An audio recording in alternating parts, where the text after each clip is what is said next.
जय हिंद दोस्तों। इस वीडियो में हम आपको साइंस का ऑब्जेक्टिव क्वेश्चन बता रहा हूं और पूरा ऑब्जेक्टिव क्वेश्चन आपके क्वेश्चन पेपर में मिलेगा। पूरा 80 में 80 ऑब्जेक्टिव क्वेश्चन आपके क्वेश्चन पेपर में मिल जाएगा। बस इस वीडियो को लास्ट तक देखकर पूरा याद कर लो, एक एक ऑब्जेक्टिव क्वेश्चन याद कर लेना कि बाद में आपको पछताना ना पड़े। सब ऑब्जेक्टिव क्वेश्चन यहीं से पूछे जाएंगे, एक एक ऑब्जेक्टिव क्वेश्चन। ठीक है, तो चलो हम वीडियो को स्टार्ट करते हैं। और जो लोग हमारे व्हाट्सएप ग्रुप में नहीं जुड़े, जल्दी से जुड़ जाओ, जितना हो सके उतना मैं आपको मदद करूंगा। डिस्क्रिप्शन बॉक्स में आपको लिंक मिल जाएगा व्हाट्सएप ग्रुप का। ठीक है, पहला नंबर ऑब्जेक्टिव क्वेश्चन है, विद्युत धारा उत्पन्न करने की युक्ति को कहते हैं। देखो जी, विद्युत धारा उत्पन्न करने की युक्ति को हम लोग जनित्र के नाम से जानते हैं। जनित्र के नाम से जानते हैं। आंसर आपका ए नंबर हो जाएगा। ठीक है, अगला क्वेश्चन देखो, अगला क्वेश्चन आपका है ऊर्जा का स्थायी मात्रक। देखो जी, ऊर्जा का स्थायी मात्रक क्या होता है? जूल होता है। आंसर आपका हो जाएगा बी नंबर। ऊर्जा का स्थायी मात्रक क्या होता है जी? जूल होता है, बी नंबर होगा।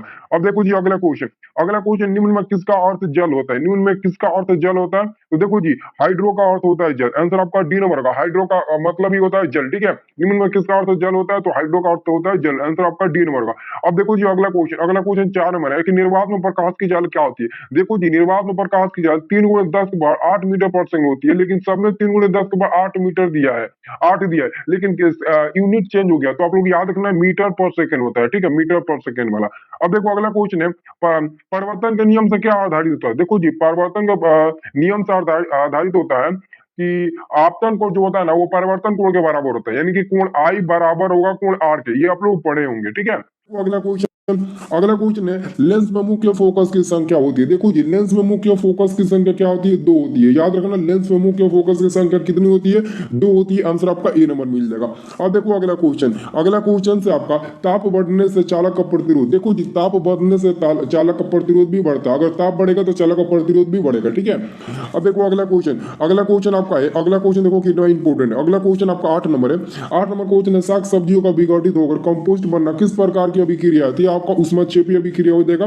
उष्माक्षेपीय अभिक्रिया बी नंबर वाला हो जाएगा। क्या हो जाएगा जी? उष्माक्षेपीय अभिक्रिया बी नंबर वाला हो जाएगा। ठीक है, अगला क्वेश्चन आपका उपचयन प्रक्रिया है जिसमें, उपचयन प्रक्रिया जिसमें, देखो जी, उपचयन प्रक्रिया जिसमें ऑक्सीजन का योग भी होता है, हाइड्रोजन का वियोग भी होता है, और साथ में दोस्तों आंसर सी नंबर में दिया इलेक्ट्रॉन का त्याग। तो आपका फाइनल आंसर होगा डी नंबर। इनमें सभी ए और बी सी तीनों आंसर आपका सही होगा। ठीक है, अगला क्वेश्चन आपका 10 नंबर। 10 नंबर प्रश्न है कि विद्युत अपघटन में इलेक्ट्रॉन मुक्त होता है। देखो जी, विद्युत अपघटन में इलेक्ट्रॉन जो ना मुक्त होता है वो एनोड पर मुक्त होता है। किस पर?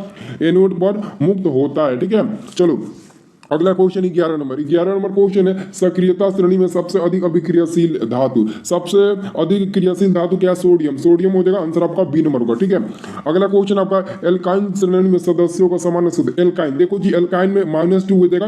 यहाँ पर देखो थोड़ा सब में दोनों में प्लस कर दिया, लेकिन माइनस हो गया। CnH2n-2 होगा। एल्काइन वाला -2 हो जाएगा, एल्काइन वाला +2 हो जाएगा, लेकिन एल्काइन में -2 होगा। ये वाला याद रखो, -2। ठीक है, अब दोस्तों अगला क्वेश्चन क्या रहा है? अगला क्वेश्चन क्या है? 1 पिकोमीटर बराबर, 1 पिकोमीटर, यहाँ पर देखो 71 नहीं बल्कि 1 पिकोमीटर बराबर। ठीक है, 1 पिकोमीटर बराबर 10⁻12 मीटर होता है। आप सभी याद करना, 1 पिकोमीटर बराबर 10⁻12 मीटर होता है। आंसर आपका ए नंबर वाला होगा। ठीक है, अगला क्वेश्चन है, अगला क्वेश्चन, निम्नलिखित में कौन नर युग्मक है? शुक्राणु दिया है, और ऑप्शन नंबर बी में दिया अंडाणु, योनि, फेलोपियन। ये काफी इंपॉर्टेंट क्वेश्चन है। ठीक है, चलो अगला क्वेश्चन आपका 15 नंबर है। 15 नंबर को जिब्रेलिन है। देखो जी, जिब्रेलिन एक आपका हार्मोन है। जिब्रेलिन क्या है? एक आपका हार्मोन है। जिब्रेलिन क्या है जी? एक हार्मोन होता है। ठीक है, अब देखो अगला क्वेश्चन, पादप में फ्लोएम उत्तरदायी। देखो जी, पादप में फ्लोएम भोजन संवहन के लिए उत्तरदायी होता है। भोजन संवहन के लिए उत्तरदायी होता है पादप में फ्लोएम। ठीक है, अब देखो अगला क्वेश्चन, अगला क्वेश्चन है आपका 17 नंबर। पत्तियों का मुरझाना किस हार्मोन के कारण होता है? देखो जी, पत्तियों का मुरझाना किस हार्मोन के कारण होता है? तो याद एबिसिसिक अम्ल के हार्मोन के कारण होता है। आंसर आपका डी नंबर वाला होगा। जी, क्या होगा? डी नंबर वाला आपका आंसर हो जाएगा। ठीक है, अब देखो अगला क्वेश्चन, अगला क्वेश्चन आपका 18 नंबर है। दो तंत्रिका कोशिका मध्य खाली स्थान को क्या कहते हैं? सिनेप्स कहते हैं। सिनेप्स आप लोग याद करना, बी नंबर वाला सिनेप्स होता है। क्या होता है? सिनेप्स होता है, बी नंबर वाला याद रखना।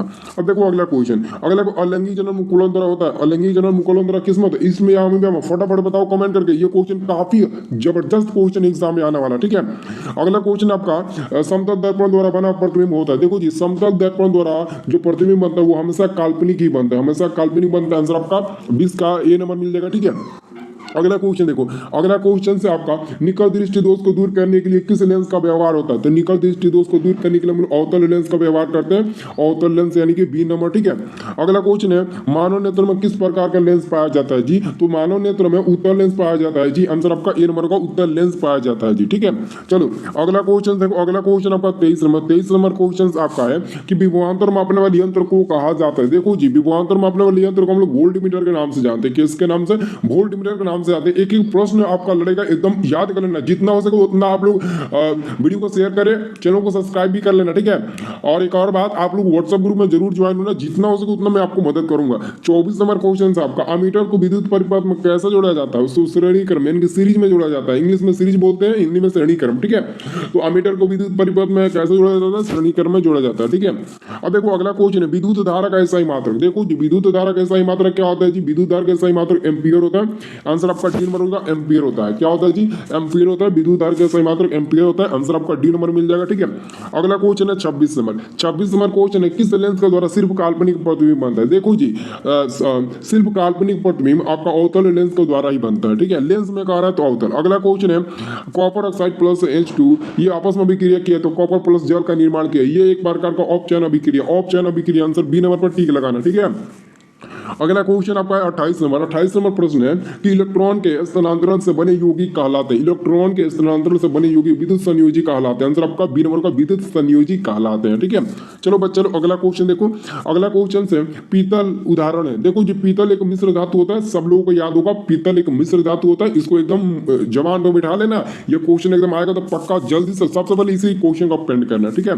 अगला क्वेश्चन कार्बन हाइड्रोजन से संयोग कर। देखो जी, कार्बन जो होता है वो हाइड्रोजन से संयोग कर हाइड्रोकार्बन ही बनाता है। हाइड्रोकार्बन जिसमें कार्बन और हाइड्रोजन मौजूद होते हैं उस हाइड्रोकार्बन का होते हैं। अगला क्वेश्चन से आपका कि आवर्त सारणी के प्रथम वर्ग के सदस्य। देखो जी, आवर्त सारणी के जो प्रथम वर्ग के सदस्य होते हैं वो क्षारीय होते हैं और द्वितीय वर्ग के सदस्य क्या होते हैं? हमेशा अम्लीय होते हैं। तो प्रथम वर्ग के सदस्य क्षारीय हो जाएगा, आंसर आपका बी नंबर मिल जाएगा। अगला क्वेश्चन है वायुमंडल में कार्बन डाइऑक्साइड गैस की उपस्थिति, यानी वायुमंडल में CO2 गैस की उपस्थिति कितना? 0.03%। वायुमंडल में कार्बन डाइऑक्साइड गैस की उपस्थिति कितना? 0.03%, ठीक है। आंसर देखो यहाँ पर दिया होगा, आंसर यहाँ पर देखो दिया है सी नंबर में। अगला क्वेश्चन है सोडियम हाइड्रोक्साइड। सोडियम हाइड्रोक्साइड यानी NaOH क्या एक क्षार है, ये आपका एक क्षार यानी कि बेस है, ठीक है। अगला क्वेश्चन ऑक्सीजन है। देखो जी, ऑक्सीजन एक प्रकार का हार्मोन होता है, ऑक्सीजन एक प्रकार का हार्मोन होता है, आंसर आपका ए नंबर मिल जाएगा। ऑक्सीजन क्या होता है? एक प्रकार का हार्मोन होता है जी, ठीक है। अगला क्वेश्चन आपका 35 नंबर जी। 35 नंबर क्वेश्चन है जी कि मानव मादा के जनतंत्र का भाग नहीं है तो शुक्रवाहिका, शुक्रवाहिका आंसर आपका होगा शुक्रवाहिका, सी नंबर। अब देखो अगला क्वेश्चन पराकोष में होते हैं। देखो जी, पराकोष में क्या पाया जाता है? पराकोष में परागकण पाया जाता है, परागकण पाया जाता है। जो आंसर ABCD नहीं, ABC नहीं होगा बल्कि इसका आंसर होगा डी नंबर। डी नंबर में दिया होगा परागकण, देख सकते हैं डी नंबर में परागकण दिया, यही आपका आंसर सही होगा, ठीक है। चलो अगला क्वेश्चन आपका 37 नंबर है। देखो जी, 37 नंबर क्वेश्चन है स्वपोषी पोषण के लिए आवश्यक। स्वपोषी पोषण के लिए क्या आवश्यक है? तो कार्बन डाइऑक्साइड भी आवश्यक है, क्लोरोफिल भी, सौर्य प्रकाश भी, और इनमें सभी, इनका आंसर आपका होगा डी नंबर, इनमें सभी आवश्यक है, ठीक है। स्वपोषी पोषण के लिए इनमें सभी आवश्यक है, अच्छे से आप लोग याद रखना, ठीक है। अगला क्वेश्चन है मनुष्य के शरीर की सबसे बड़ी ग्रंथि। मनुष्य के शरीर की सबसे बड़ी ग्रंथि लीवर होती है। लीवर को हम लोग एक और नाम देते हैं, यहाँ में करके यकृत आप लोग याद रखना, क्योंकि एग्जाम में लीवर और यकृत दोनों में से कोई भी दे सकता है, ठीक है। इसलिए आप याद करना मनुष्य के शरीर की जो सबसे बड़ी ग्रंथि होती है वो क्या होती है? लीवर होती है, ठीक है। अब देखो अगला क्वेश्चन पादप हार्मोन उदाहरण। देखो पादप हार्मोन उदाहरण किसका? सब जल्दी से बताइए। तो पादप हार्मोन, देखो पादप हार्मोन किसका उदाहरण है? पेप्सिन, एड्रेनालिन या फिर टेस्टोस्टेरोन या फिर ऑक्सीजन का। बहुत इंपॉर्टेंट क्वेश्चन है, ठीक है। चलो अगला क्वेश्चन आपका 40 नंबर। देखो जी, 40 नंबर क्वेश्चन विद्युत फ्यूज विद्युत धारक किस सिद्धांत पर कार्य करता है? तो उष्मीय सिद्धांत पर कार्य करता है। विद्युत फ्यूज विद्युत धारक उष्मीय सिद्धांत पर कार्य करता है, आंसर आपका ये मिल जाएगा 40 का। अगला क्वेश्चन से आपका कि किसी कुंडली का प्रतिरोध ज्ञात करने का सूत्र क्या होता है? ओम का नियम बराबर हम क्या जानते हैं? ओम का नियम R बराबर हम लोग जानते हैं V/I होता है। R बराबर V/I, जहां भी होगा R बराबर V/I आप लोग टिक लगा देना। देखो R बराबर V/I, देखो जी ऑप्शन नंबर बी को गौर से देखो, R बराबर V/I दिया, यही आपका आंसर होगा, ठीक है। अगला क्वेश्चन है बैटरी से किस प्रकार की धारा प्राप्ति। इस क्वेश्चन को तो एकदम रट ही जाना। बैटरी से दृष्टि धारा इनकी डायरेक्ट करंट की प्राप्ति होती है।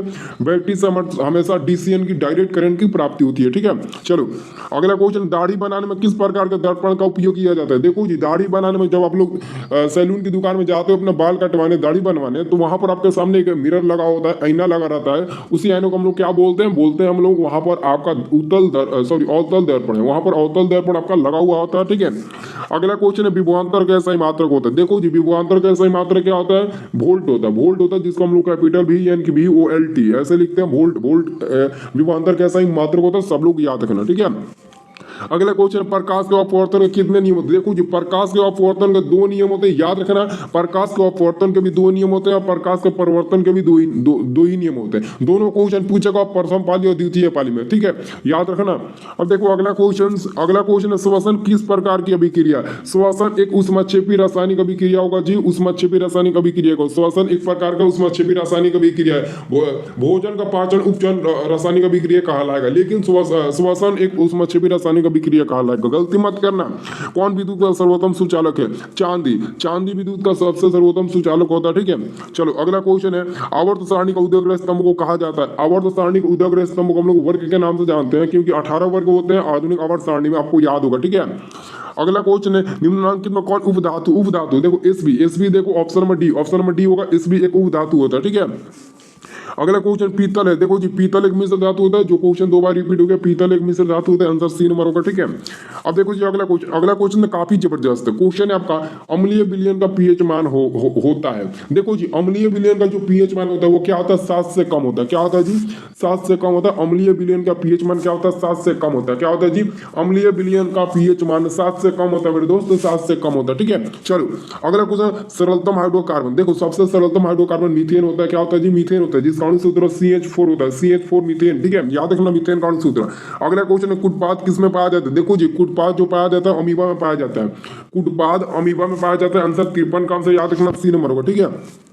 चलो अगला क्वेश्चन देखो, अगला क्वेश्चन आपका पुष्पी पौधों में लैंगिक जनन होता है। पुष्पी पौधों में लैंगिक जनन होता है। पुष्पी पौधों में लैंगिक जनन कहाँ होता है दोस्तों, तो फूलों द्वारा होता है या फिर पतियों द्वारा होता है, ठीक है। चलो अगला क्वेश्चन है निम्न में कौन उत्सर्जी अंग है। निम्न में कौन उत्सर्जी अंग है, आंसर आपका A नंबर होगा ब्रिक। ब्रिक एक उत्सर्जी अंग है। क्या हो जाएगा, ब्रिक एक उत्सर्जी अंग हो जाएगा, ठीक है।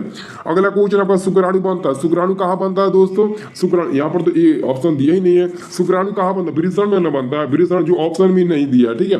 चलो अगला क्वेश्चन 57 नंबर क्वेश्चन है निम्न में कौन प्राकृतिक संसाधन नहीं है। तो देखो जी ऑप्शन नंबर डी को जीवधारी जो है ना वो प्राकृतिक संसाधन नहीं है।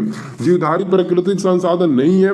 अगला क्वेश्चन है इंसुलिन की कमी से होता है। देखो जी इंसुलिन की कमी कारण कौन सी नामक बीमारी होती है, इंसुलिन की कमी कारण मधुमेह नामक बीमारी होती है। जबकि आयोडीन या नमक की कमी के कारण क्या होती है, तो घेंगा अथवा गोइटर नामक बीमारी होती है। लेकिन मधुमेह किसके कारण होती है, इंसुलिन की कमी के कारण, ठीक है। अगला क्वेश्चन ये दोस्तों, इसके बाद दोस्तों एक और वीडियो आपको मैं सब्जेक्टिव क्वेश्चन देने वाला हूँ। सब्जेक्टिव क्वेश्चन याद करना, सब्जेक्टिव को एकदम हूबहू लिख देना, पूरा गर्दा मत जाएगा, पूरा हूबहू सब्जेक्टिव क्वेश्चन आप लोग छाप देना एकदम सब्जेक्टिव क्वेश्चन, ठीक है। सभी मेरे बच्चे लोग जल्दी से जल्दी वीडियो को लाइक कर, चैनल को सब्सक्राइब करिए, तो मैं आपको सब्जेक्टिव क्वेश्चन भी बताऊंगा, ठीक है।